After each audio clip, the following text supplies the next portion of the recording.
Good afternoon and welcome back to Questioning Sense with me, Matt. Okie dokie. So I'm still wearing the hat, which means we are still in this lockdown and trying to get through it as best we can. I did on the last video mention I got some samples sent to me by the lovely Stuart, who has sent me a load of SweDoft samples. Now, I did actually review Rasputin by SweDoft a little while ago, and I absolutely love this one. So I was really excited to try some others from the house. If they're going to be anything as good as this one, I'll be well happy. Now, I have sadly heard that one of you guys has received a sample of Rasputin and didn't like it. So obviously, you know, it can be a little bit polarizing, but I really, really enjoy this one. So thanks to Stuart, I've got a load of samples from SweDoft, and I'm gonna, you know, just talk through them at the moment and give you some first impressions. Because they're only samples, they haven't had a full wearing, so it is really kind of like a first impressions. I've worn them around the house a bit and stuff like that, but I don't, you know, I haven't spent a lot of time with them. And generally when we review something, it's like we like to review a fragrance that we know well and have spent time with it, so we can, you know, gauge how it's going to change and, you know, what it does on our skin, etc, etc. So anyway, before that, I just want to let you know, sorry that the reviews aren't coming out as quickly as I thought they were going to be. My wife, as some of you know, is a nurse, and because of the situation at the moment, her shift patterns have had to change. She's had to change role, so she's been doing quite a lot of night shifts. So when I normally film in the day, my wife's been asleep, so I've stopped the filming because obviously, and I don't want to disturb her. I just want her to get through this as much as you know, as best we can. So it's my filming schedule is becoming a bit erratic, but we're trying to get filmed, you know, trying to get these filmed and get them out to you. All right, so we've got a few to look at today. Now, I'm going to have to be a little bit diplomatic with these impressions. There is going to be a bit of a theme that you'll be aware of as we go through. Now, first up, we're going to look at the one that I really, really wanted to try, you know, that I was most excited about trying first of all, which is called Cambodian Dude. And I love oud. I really, really do. I was very excited to try this. I sprayed it and instantly it smells exactly the same almost as Tom Ford's Oud would. It has a slightly more oud dominant dry down, but if you've smelt Tom Ford's Oud wood, you've smelt this. So if you had Tom Ford's Oud wood and you bought this, and it seems to perform in the same manner as Tom Ford's Oud would as well, so not particularly good on me. I'm not saying it's a clone, but it's incredibly similar. Right, next up we have Royal Satisfaction. This is lovely. This is saffron, patchouli, apparently oud. Now, I sprayed this and I thought, oh crikey, I've smelt this before. I'm not saying that this is a clone, but on this piece of paper here, I have Spice Bomb. And on this piece of paper here, I have Royal Satisfaction. Very, very similar. In fact, so much so, just before I filmed this, I got my wife to smell them both and she couldn't tell them apart. I think there are slight difference. I think Royal Satisfaction's just a little bit, got a bit more oomph than Spice Bomb. In fact, if you were to take Naxos, Gyros Naxos, and put a little bit of that into Spice Bomb, I'm pretty sure you'll get that. If you're a fan of Spice Bomb, you'll like this. If you have Spice Bomb, you might not need this. Okay, next up we have, where's it gone? 565. Now this is quite amusing. It's called 565. This fragrance has been inspired by a legendary character, like Rasputin was. This is inspired by Casanova, the well-known lover, should we say? You know, obviously he quite famous for his dalliances, shall we say. And 565 is supposedly the amount of partners that he has. So this is a citrus, sweet fruits, musk, amber type affair. And I sprayed it and thought, this smells incredibly familiar. This smells an awful lot like Sospiro's Herba Pura. Now I have about 3 different fragrances that do an impression of Herba Pura, so I'm not interested in that one.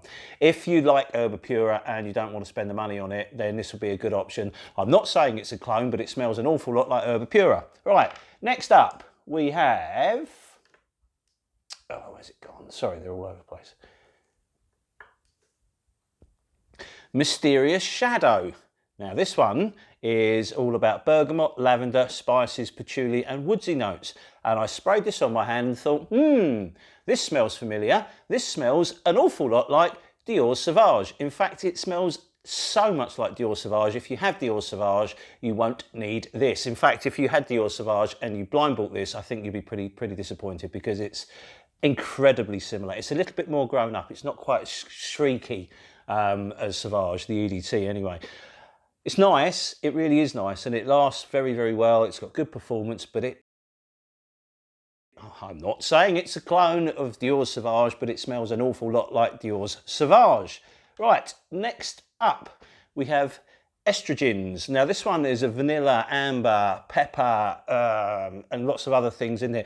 One thing I will say with these SweDoft fragrances, the blending is excellent, and they manage to sort of, the notes that they put in, you know, the notes that they publish for each of these fragrances, it doesn't smell like the notes. They're really strange. They don't smell how you think they're going to smell. And this one here, Estrogens, this one smells very much like a Maison Francis Coeur de Jain, one of the Oud Silk Mood or Oud Satin Mood, but with the rose turned right down. It gives me, you know, it's not, if you sprayed them side by side, they're probably a little bit different, but it has that, it feels like one, it smells like one that Maison Francis Coeur de Jain has made. It's got that kind of vibe to it. It's a very nice fragrance. I really, that's probably my favourite one of these, but because it does smell very much in that world, I don't know whether I want it. I probably want one of the MFKs, to be honest. But it is obviously a lot cheaper. So that could, Estrogens could probably be one that I might actually like to get a bottle of. And the other thing is with SweDoft, they do 30ml bottles, which I think is brilliant. Every house should do 30ml bottles.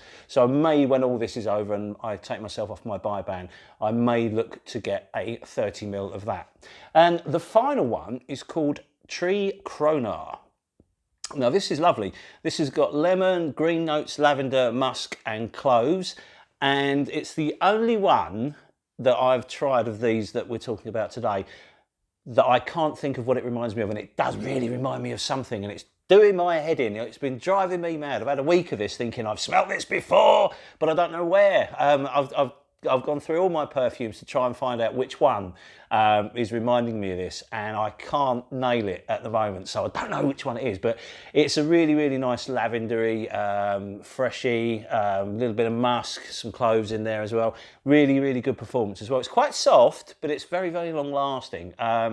Very grown up, very mature fragrance. It's a nice one, this one. This is my favourite of all of them. So there you have it, my kind of first impressions of SweDoft's other fragrances outside of Rasputin, which is by far the best one that they've done that I've tried anyway, and I really like Rasputin. I recommend you sample it. But there you have it. They're all very interesting perfumes. They're all very well made and stuff like that. They're just, I don't know, I was expecting more, to be honest. I was hoping for a little bit more originality from the collection that I've tried. But, you know, it is what it is. There's a lot of people out there making clones. And as I say, I don't think they're setting out to be a clone house by any means, because, you know, the quality of these perfumes is very strong. But they all are really heavily influenced by other perfumes that you probably know and you probably own. So sample them. Don't blind buy any of these, please. You may well be disappointed. So get the samples from them and then, you know, buy a 30ml or 100ml bottle if you like your sample. Listen, thank you very much for your time. As I said earlier, you know, it's their filming schedule is becoming a bit erratic, but we will still be at it and getting videos out to you guys. I hope you're well. I hope you're staying safe, and I hope you're staying sane. As you know, we say on every video now, please hit us up. I've had quite a few people, sort of messaging me on Instagram and, you know, leaving comments on here, and that's great. In fact, one of the reasons I'm wearing my Kingfisher t-shirt is I was talking to one of our subscribers the other day, and he's based out in India, and he's in Kerala, which is next door to Goa, which is where, you know, we go on holiday. And hopefully, when all this is over, we'll be going back to Goa to have a couple of weeks on a beach, thinking, thank God this is all over. So let's look forward to those days, eh? Anyway, listen, any questions, or if there's anything that you want me to try and review, just let me know, and if we can do it, we will do it. Take care, guys. Stay safe, and bye!